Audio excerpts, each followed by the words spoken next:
Hello दोस्तों, स्वागत है आप सभी का आपके अपने channel UP triple S C Adda पर। दोस्तों, आज की वीडियो में मैं प्राचीन भारत से संबंधित Allahabad high court RO ARO में जो भी संभावित प्रश्न बन सकेंगे उनके एमसीक्यू क्वेश्चंस को मैं कराने का प्रयास करूंगा। इस वीडियो क्लास में मैंने पाषाण काल, सिंधु घाटी सभ्यता और वैदिक सभ्यता से संबंधित कुछ महत्वपूर्ण क्वेश्चंस को लिया है और उसको सॉल्व कराया है। इसी प्रकार से मैं आने वाले वीडियोज में टॉपिक वाइज आपको क्वेश्चन आंसर्स प्रोवाइड कराऊंगा और इस तरह से आप तैयारी करेंगे तो एग्जाम को क्वालिफाई करने में आपको आसानी होगी। तो चलिए इस वीडियो को शुरू करते हैं। हम प्रयास करते हैं कि एक भी क्वेश्चन आपसे छूटे ना, आप हर क्वेश्चंस को अच्छे से देखें और पढ़ें। इन क्वेश्चंस को करने से पहले आपको मैं रिकमेंड करूंगा कि पहले आप पाषाण काल, सिंधु घाटी सभ्यता और वैदिक सभ्यता से संबंधित जो आपके नोट्स हों उनको रिवाइज कर लीजिए। उसके बाद से इन क्वेश्चंस को लगाने का प्रयास करिए, जिससे आपका रिवीजन बहुत अच्छे से हो जाएगा। तो चलिए शुरू करते हैं सबसे पहले क्वेश्चन से। तो सबसे पहला जो क्वेश्चन है वो है, सबसे पहले क्वेश्चन से हम शुरुआत करते हैं। खाद्यान्नों की कृषि सर्वप्रथम किस काल में प्रारंभ हुई थी? यानी कि जो खाद्यान्न है जिसको हम खाते हैं उसकी कृषि किस काल में प्रारंभ हुई थी? तो इसका उत्तर होगा नवपाषाण काल। नवपाषाण काल वह समय था जब मनुष्यों ने पहली बार जौ और गेहूं जैसी फसलों को उगाना शुरू किया। इसी काल में मानव खाद्यान्न संग्रह से बदलकर खाद्यान्न उत्पादक बन गया और स्थायी बस्तियों में रहने लगा। मतलब नवपाषाण काल में इंसान अपने खाद्यों का संग्रह करने के साथ साथ उसका उत्पादन भी शुरू किया और अस्थायी बस्तियों में रहना शुरू किए। यानी कि वो जो भटकना रहता था एक जगह से दूसरी जगह, वो उन्होंने बंद कर दिया। अगले क्वेश्चन की तरफ बढ़ते हैं। मध्य पाषाणिक प्रसंग में पशुपालन के प्रमाण जहां मिले वह कौन सा स्थान था? तो इसका करेक्ट आंसर होगा आदमगढ़। पशुपालन की शुरुआत मध्य पाषाण काल के अंतिम चरण में हुई थी। भारत में इसके सबसे ठोस प्रमाण मध्य प्रदेश के होशंगाबाद जिले में स्थित आदमगढ़ और राजस्थान के भीलवाड़ा जिले में स्थित बागौर से मिलते हैं। अगले क्वेश्चन की तरफ बढ़ते हैं। एक ही कब्र से तीन मानव कंकाल कहां से प्राप्त हुए हैं?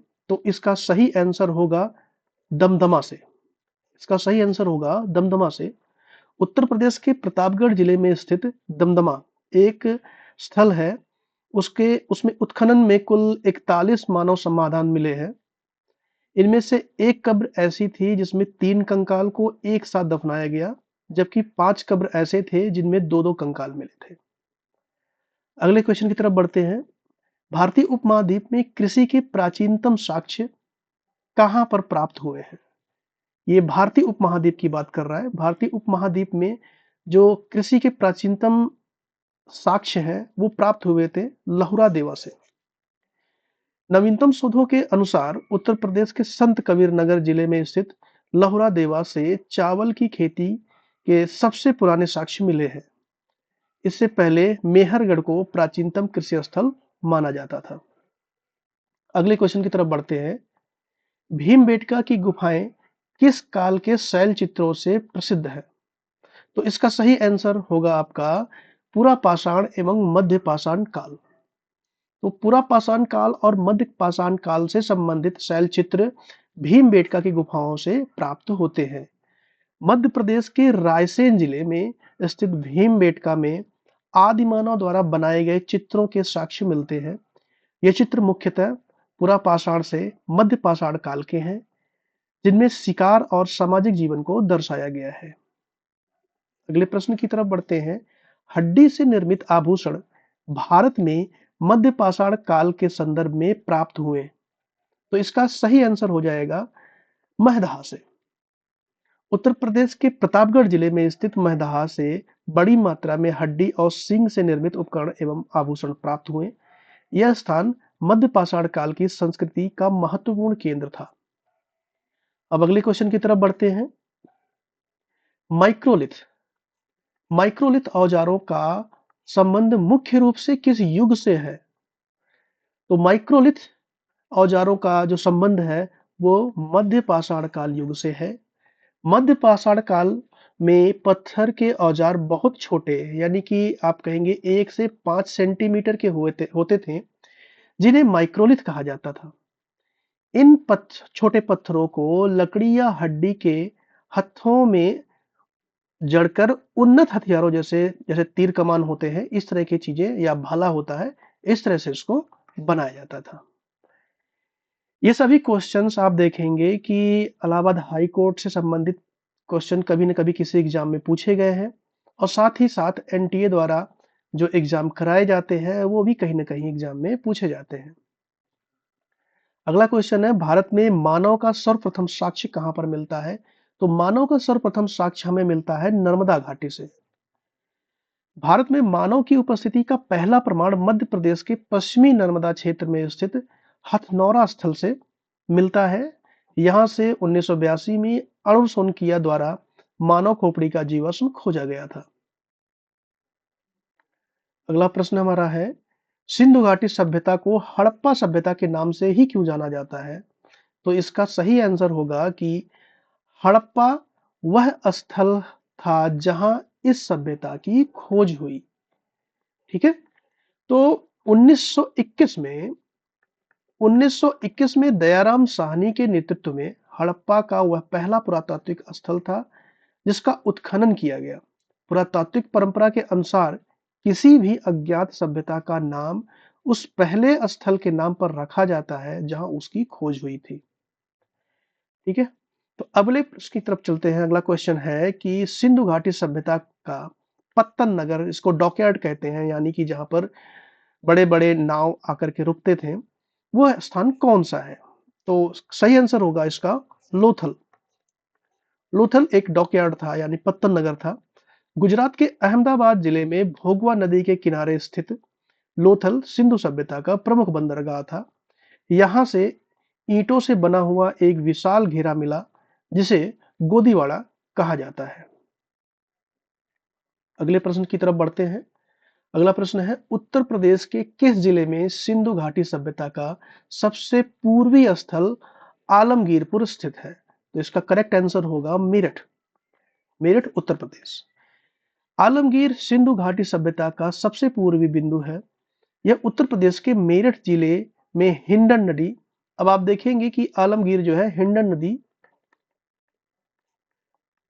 हिंडन नदी के तट पर स्थित है। इसकी खोज कब हुई थी? 1958 ईस्वी में इसकी खोज हुई थी। खोजकर्ता कौन थे? यज्ञदत्त शर्मा। खोजकर्ता थे यज्ञदत्त यज्ञदत्त शर्मा। ठीक है, अब अगले प्रश्न की तरफ बढ़ते हैं। विशाल स्नानागार किस पुरातत्व स्थल से पाया गया था? तो इसका करेक्ट आंसर होगा मोहनजोदाड़ो से।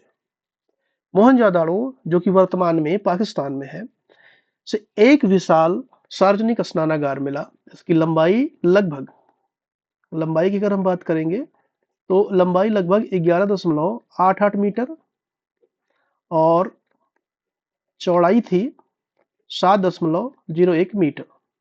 ठीक है, इस तत्कालिक विश्व का एक आश्चर्यजनक निर्माण माना जाता है, क्योंकि इस तरह का स्नानागार मिलना इतनी लंबाई और चौड़ाई का बहुत ही आश्चर्यजनक चीजें है। आगे बढ़ते हैं। अगला क्वेश्चन है, सिंधु घाटी की सभ्यता गैर आर्य थी, क्यों? क्योंकि वह एक नगरीय सभ्यता थी। आपने पढ़ा होगा कि जो वैदिक सभ्यता थी वो ग्रामीण सभ्यता थी और सिंधु घाटी सभ्यता एक नगरीय सभ्यता थी। सिंधु घाटी सभ्यता एक विकसित शहरी सभ्यता थी, जबकि आर्यों की सभ्यता मुख्य रूप से ग्रामीण थी। यही इन दोनों के बीच में सबसे प्रमुख अंतर है। अगले क्वेश्चन की तरफ बढ़ते हैं। जुते हुए खेत के साक्ष्य कहां से प्राप्त हुए हैं? तो जुते हुए खेत के साक्ष्य हमको कालीबंगा से प्राप्त हुआ है। राजस्थान के हनुमानगढ़ जिले में स्थित कालीबंगन से प्राक्य हड़प्पा स्तर के जुते हुए खेत के साक्ष्य मिले हैं। यहाँ एक साथ 2 फसलें उगाने के भी प्रमाण प्राप्त हुए हैं। अगले क्वेश्चन की तरफ बढ़ते हैं। भारत में चांदी की उपलब्धता के प्राचीनतम साक्ष्य कहां से मिले हैं? तो चांदी के जो प्राचीनतम साक्ष्य मिले हैं वो हड़प्पा संस्कृति से ही मिले हैं। हड़प्पा सभ्यता के लोग चांदी से परिचित थे। राजस्थान की जावर और अजमेर खानों, ठीक है, एक है आपका जावर और एक है अजमेर में, ठीक है। तो जावर और अजमेर खानों से चांदी प्राप्त की जा रही थी, ऐसा अनुमान लगाया जाता है। चांदी के बर्तनों के साक्ष्य मुख्य रूप से हड़प्पा और मोहनजोदाड़ो से ही मिले। अगला क्वेश्चन है, धौलावीरा जिस राज्य में स्थित है वह कौन सा राज्य है? तो राज्य है गुजरात। धौलावीरा गुजरात में स्थित है। धौलावीरा गुजरात के कच्छ जिले के भचाऊ तालुका में स्थित है। यह नगर अन्य हड़प्पा कालीन नगरों के विपरीत 3 भागों यानी कि किला, मध्य नगर और निचला नगर में विभाजित था और यहाँ उन्नत जल प्रबंधन प्रणाली मिलती थी। यानी कि इसके गुजरात में जो धौलावीरा जगह है वो 3 स्टेप में डिवाइड था। किला था और बीच में नगर था और निचला भाग था। आगे बढ़ते हैं, अगला क्वेश्चन है, आर्य शब्द का शाब्दिक अर्थ क्या है? तो आर्य शब्द का शाब्दिक अर्थ होता है आपका श्रेष्ठ या कुलीन। अब जो क्वेश्चन मैं आपको करा रहा हूं वो वैदिक सभ्यता से संबंधित है।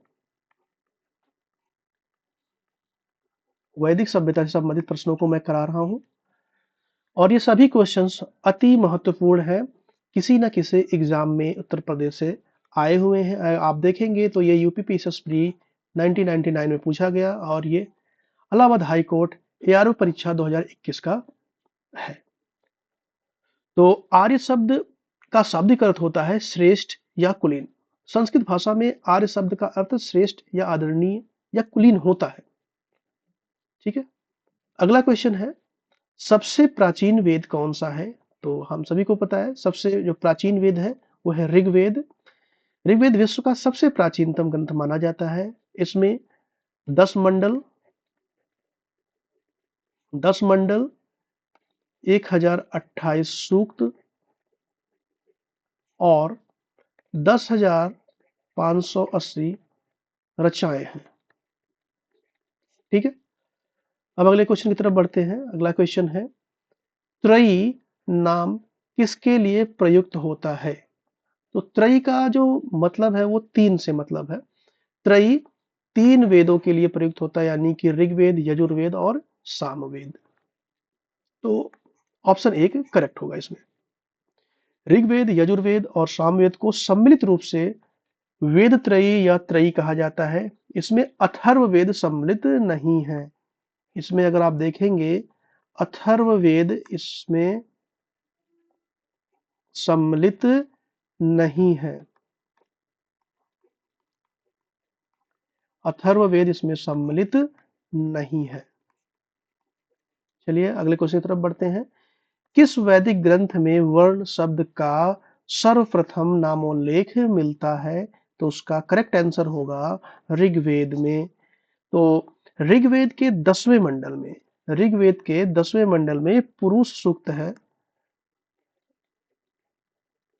ऋग्वेद के 10वें मंडल में पुरुष सूक्त है। तो पुरुष सूक्त में सर्वप्रथम 4 वर्णों का उल्लेख किया गया है। वो 4 वर्ण थे, ब्राह्मण, क्षत्रिय, वैश्य और शूद्र। अगले क्वेश्चन की तरफ बढ़ते हैं। ऋग्वेद में किस नदी को मातेत्मा, देवीत्मा या फिर नदीत्मा नाम से संबोधित किया गया है? तो इसका करेक्ट आंसर होगा सरस्वती नदी। ऋग्वेद में सरस्वती को सबसे पवित्र नदी माना गया है और इसे नदियों की माता या फिर मातेत्मा और श्रेष्ठ नदी यानी नदीत्मा कहा गया है। मातेत्मा का मतलब क्या हो गया?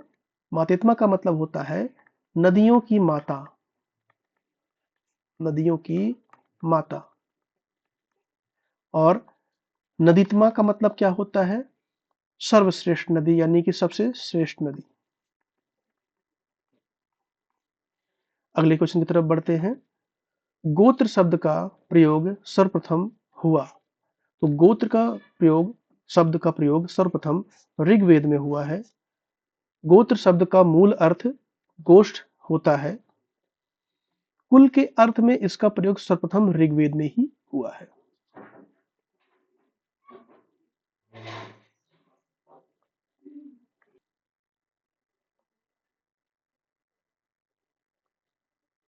चलिए हम अपने अगले क्वेश्चन की तरफ बढ़ते हैं। प्रसिद्ध 10 राजाओं का युद्ध किस नदी के तट पर लड़ा गया? तो 10 राजाओं का युद्ध परुष्णी नदी के किनारे लड़ा गया। ऋग्वेद के 7वें मंडल में, ऋग्वेद के 7वें मंडल में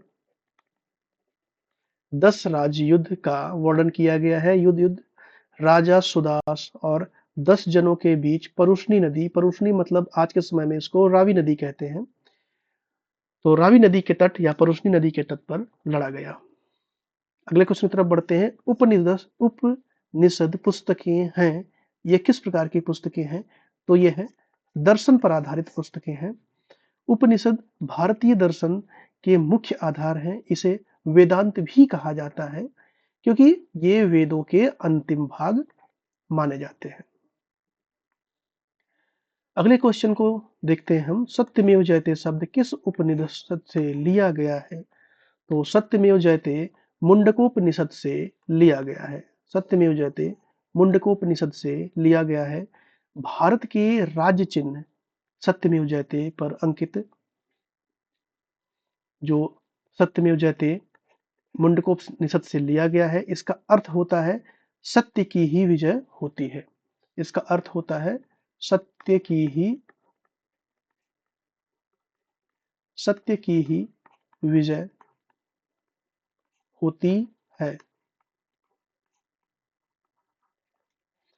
अगले क्वेश्चन की तरफ बढ़ते हैं। ऋग्वेद में अघन्या यानी कि वध ना करने योग्य शब्द का प्रयोग किसके लिए किया गया है? तो वो है गाय। गायों को पवित्र माना जाता था ऋग्वैदिक काल में। वैदिक काल में गाय को बहुत ही पवित्र माना जाता था। इसे अघन्या कहते थे, जिसका अर्थ होता है जिसको मारा ना जा सके। गाय की हत्या करने वाले को मृत्युदंड दिया जाता था। अगले क्वेश्चन की तरफ बढ़ते हैं। ऋग्वैदिक काल में निष्क किस अंग का आभूषण था? निष्क एक प्रकार का आभूषण था और ये जो है गले में पहना जाता था। निष्क एक प्रकार का आभूषण था जो कि गले में पहना जाता था। प्रारंभ में निष्क गले में पहने जाने वाला सोने का एक हार था, लेकिन बाद में इसका प्रयोग विनिमय के लिए किया जाने लगा, यानी कि वस्तुओं के आदान प्रदान के लिए किया जाने लगा, यानी कि इससे वस्तुएं खरीदी जाने लगी। एक तरह से इसको आप देखेंगे तो एज अ मनी के तौर पे देखा जाने लगा, मुद्रा के तौर पे। अगले क्वेश्चन की तरफ बढ़ते हैं। ऋग्वेद में सर्वाधिक संख्या में मंत्र संबंधित है, यानी कि किस देवता से संबंधित मंत्र सर्वाधिक बनाए गए हैं ऋग्वेद में? तो इसका करेक्ट आंसर होगा अग्निदेव से संबंधित। अग्निदेव से संबंधित लगभग 250 250 मंत्र हैं जो कि इंद्र को समर्पित है, जो कि इंद्र को समर्पित है, इंद्र को समर्पित है। इसके बाद अगर हम बात करें, अगर मान लीजिए क्वेश्चन में अग्निदेव ना दिए हो, तो अगला जो आएगा वो आ जाएगा आपका इंद्रदेव। ठीक है। अगले क्वेश्चन की तरफ बढ़ते हैं। गायत्री मंत्र की रचना किसने की थी? तो गायत्री मंत्र की रचना किया था विश्वामित्र ने। गायत्री मंत्र की रचना विश्वामित्र ने किया था। गायत्री मंत्र ऋग्वेद के तीसरे मंडल में वर्णित है, जिसकी रचना ऋषि विश्वामित्र ने की थी। यह मंत्र सूर्य देवता को समर्पित है। अगला क्वेश्चन है, संस्कारों की कुल संख्या कितनी है? तो संस्कारों की कुल संख्या 16 है, यानी कि 16 संस्कार। आगे बढ़ते हैं। पुराणों की संख्या कितनी है? तो पुराणों की कुल संख्या आपकी 18 है। इसकी रचना लोमहर्ष ऋषि ने की थी। ठीक है, इसकी रचना रोमहर्ष ऋषि द्वारा की गई थी और उनके पुत्र उग्रश्रवा ने की थी। उनके पुत्र उग्रश्रवा ने की थी। ठीक है। जो सबसे पुराना पुराण है वो है मत्स्य पुराण। सबसे जो प्राचीन है वह है मत्स्य पुराण। अगले क्वेश्चन की तरफ बढ़ते हैं। ऋग्वेद में निम्नलिखित में से किन नदियों का उल्लेख अफगानिस्तान के साथ आर्यों से संबंध का सूचक है? यानी कि ऐसी कौन सी नदी जो हमें यह बताती है कि आर्य अफगानिस्तान में भी रहते थे? तो इसका करेक्ट आंसर होगा कुंभा और क्रुमु नदी। कुंभा जो कि काबुल में है और क्रुमु जो कि कुर्रम में है, ये नदियां कहां पर है? अफगानिस्तान में, जिनका उल्लेख ऋग्वेद में मिलता है। इससे यह सिद्ध होता है कि आर्यों का जो विस्तार है वो अफगानिस्तान तक भी था। अगला क्वेश्चन है, किस वेद में सभा और समिति को प्रजापति की दो पुत्रियां कहा गया है? तो इसका करेक्ट आंसर होगा अथर्ववेद। अथर्ववेद में सभा और समिति को प्रजापति की दो पुत्रियां कहा गया है। उसकी महत्ता को दर्शाया गया है। ये दोनों संस्थाएं राजा की निरंकुशता पर रोक लगाती थीं। अगला क्वेश्चन है, तमसो मां ज्योतिर्गमय कथन मूलतः है? तो ये है उपनिषद का कथन है। उपनिषद में तमसो मां ज्योतिर्गमय शब्द का प्रयोग किया गया है। यह प्रसिद्ध वाक्य बृहद्रढ़ उपनिषद से लिया गया है। इसका अर्थ है हमें अंधकार से प्रकाश की ओर ले चले। अगले क्वेश्चन की तरफ हम चलते हैं। अगला क्वेश्चन है, प्रसिद्ध सूक्ति तत्त्वमसि कहाँ मिलती है? तो इसका करेक्ट आंसर है छंदोग्य उपनिषद में। छंदोग्य उपनिषद में प्रसिद्ध सूक्ति तत्त्वमसि मिलती है। इसका अर्थ होता है वह, मतलब कि ब्रह्मा तुम ही हो, मतलब ब्रह्मा तुम ही हो। यह महाकाव्य छंदोग्य उपनिषद में वर्णित है। अगला क्वेश्चन है, ऋग्वेद काल में प्रारंभ में किस महत्वपूर्ण मूल्यवान संपत्ति समझा जाता है? यानी किसे मूल्यवान संपत्ति समझा जाता था? तो उसका करेक्ट आंसर है गायों को। ऋग्वैदिक अर्थव्यवस्था पशुपालन पर आधारित थी। गाय को संपत्ति का मुख्य रूप माना जाता था। अधिकांश युद्ध गायों की खोज, जिसको कह सकते हो आप गविष्ट, के लिए ही लड़े जाते थे। अगले प्रश्न की तरफ बढ़ते हैं। ऋग्वेद के किस काल में सोम देवता का उल्लेख मिलता है? तो ऋग्वेद के 9वें मंडल में पूरी तरह से सोम देवता को समर्पित है। इसमें कुल 114 सूक्त हैं जो सोम की स्तुति करते हैं। सोम एक प्रकार का पौधा होता है जिससे विशेष प्रकार के पेय पदार्थ बनाया जाता है। अगला क्वेश्चन है, बोगस कोई अभिलेख का महत्व इसलिए है क्योंकि यहाँ से प्राप्त अभिलेख वैदिक देवी देवताओं जैसे इंद्र, वरुण, मित्र और नासत्य का उल्लेख मिलता है। 14वीं शताब्दी ईसा पूर्व का यह अभिलेख एशिया माइनर यानी तुर्की से प्राप्त हुआ था। इसमें हिट्टी और मिनत्ती राजाओं के बीच संधि का उल्लेख है, जिसमें गवाह के रूप में वैदिक देवताओं के उल्लेख मिलते हैं।